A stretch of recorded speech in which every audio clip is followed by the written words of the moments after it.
This is TWiT. But do you know who is likely to switch to someone different?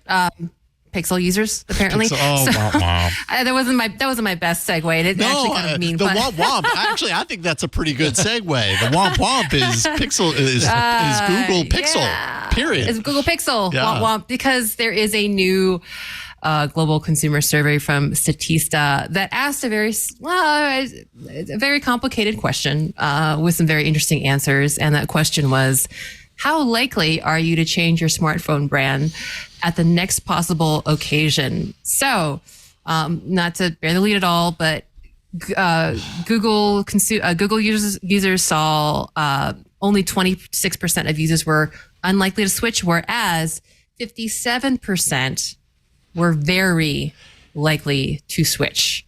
Youch. Now, that is really bad. Yeah, that's a lot. That's not a little bit. That's really bad. But I was thinking a lot about this though, because there's a dimension to this that doesn't clarify how long they've been Pixel users, right? And I feel like a lot of Pixel users tend to be, I was on Samsung, I'm curious, let me go check out Pixel, and they're probably more likely to jump. Whereas if you've built up a brand affinity, you're less likely to jump after a couple of versions of phones. I don't know. That's a great point, Ron, because if you look at the other side, so if we look at the other kind of two big names in the room, right, Samsung and Apple. So between Samsung and Apple, if you asked who was very unlikely to switch, so 44 to 49% of Samsung and Apple users are unlikely to switch, but in terms of people that are using Samsung and Apple that are very likely to switch, that's 37%. That's still a huge number.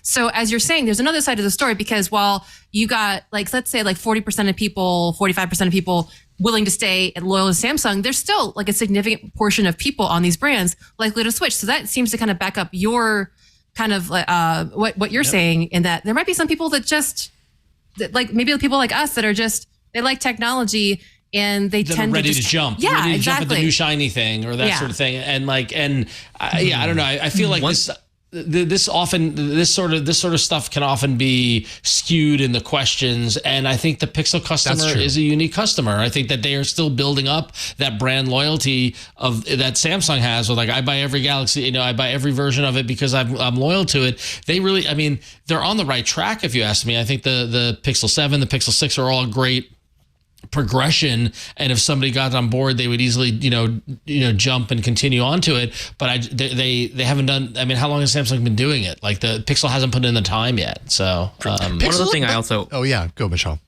Sorry, I just wanted to see, like, in this data doesn't really show you the breakdown of like what device was the person they were asking actually using. Like, were the Pixel users primarily comprised of A series users, like budget mid-range users, versus the flagship devices? I think someone with a flagship device is more likely to stick to that brand.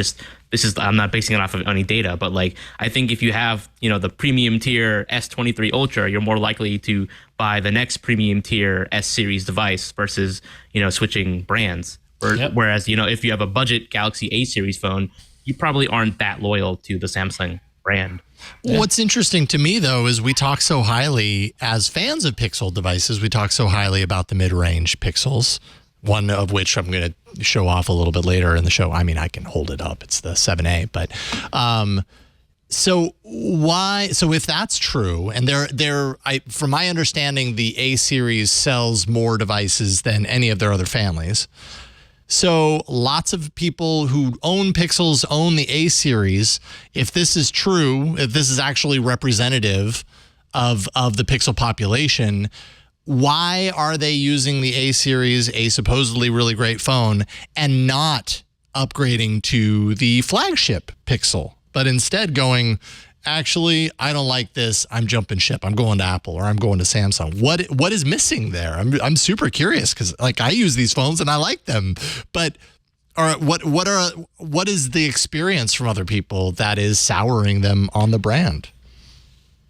I don't know that we have the answer, but I don't know if we have the answer to it, but I also think you're making an assumption that is souring them onto the brand. I think there's a difference between I'm sour on the brand and I'm likely to switch to another brand that's a big jump. It could be that, like the host of reasons why someone would be open to switching to another brand for a phone could be, I like the camera, like there could be feature based stuff like that. It might not necessarily be souring on the brand. I don't know. But if it's a large number, then there's got to be something behind it. You know what I mean? That is a good point, Jason. Yeah. Like you mentioned the reason someone might have bought a Pixel A series phone, for example. If their reason was it has great value for money, for example, then maybe next year they found a Samsung device that offers them even better value for money. So they might jump ship because they didn't care about the brand in the first place. They just wanted the best bang for their buck.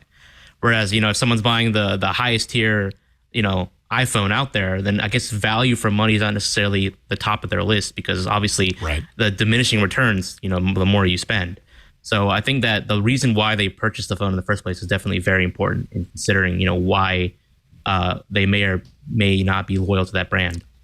I mean, small data point of one person, but I hated Samsung just as a principal and developer, and now I have 2 Samsungs. I had no reason to switch off Pixel and every reason to dislike Samsung, and now I've got a twice as expensive phone. But there's the example is that you were interested in Samsung because they had a foldable and Pixel didn't. Yes, and they didn't. Right? And they now and, Pixel, and I sorry. Yeah, so like that there's a reason, like there's also like Samsung and OnePlus and stuff like that have more options up and down the ladder of devices, where Google has 2, right? A flagship and a mid-range, right? Now they have a foldable, right? They're expanding the product line. They didn't have any tablets, not for nothing. Maybe there's something there too, but I don't know. There's just so many different variables, and none of the manufacturers are one-to-one. And I just feel like, a lot of people really want Google Pixel to fail, and that's oftentimes these get positioned in that way. Yeah.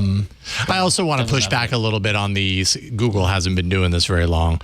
Pixel 1 came out in 2017. Not for nothing, but that's a pretty decent number of years that Google's That's 5 years. How long has Samsung been putting out Galaxies? Well, I mean, when you compare them to each other, they're different ball games for sure. Samsung's been around much longer than Pixel, but Pixel, it's about 6 years. Like that's a solid amount of time for a company of Google's level, you know what I mean? But Jason, how many of those 7 iterations of Pixel have been available in carrier stores and not just on the Google store? Yeah, that's right. true. How many years of that did we deal with? That's right? true. Like Google almost, Google suffers from so many own goals when it comes to that. We're like, hey, we're gonna make a phone. You can only get it through our store. Okay. Wait a couple exactly.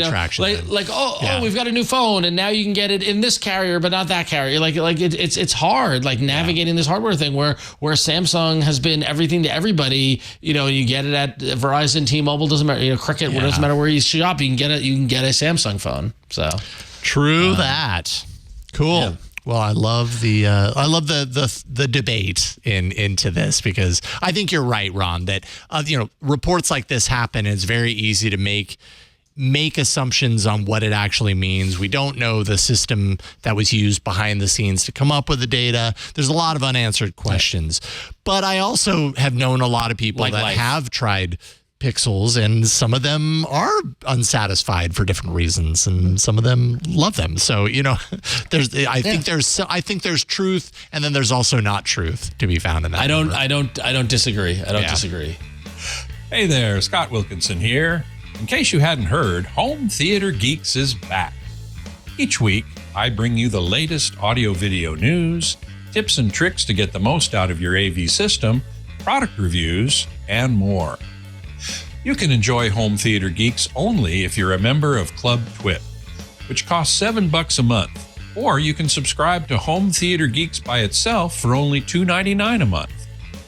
I hope you'll join me for a weekly dose of Home Theater Geekitude.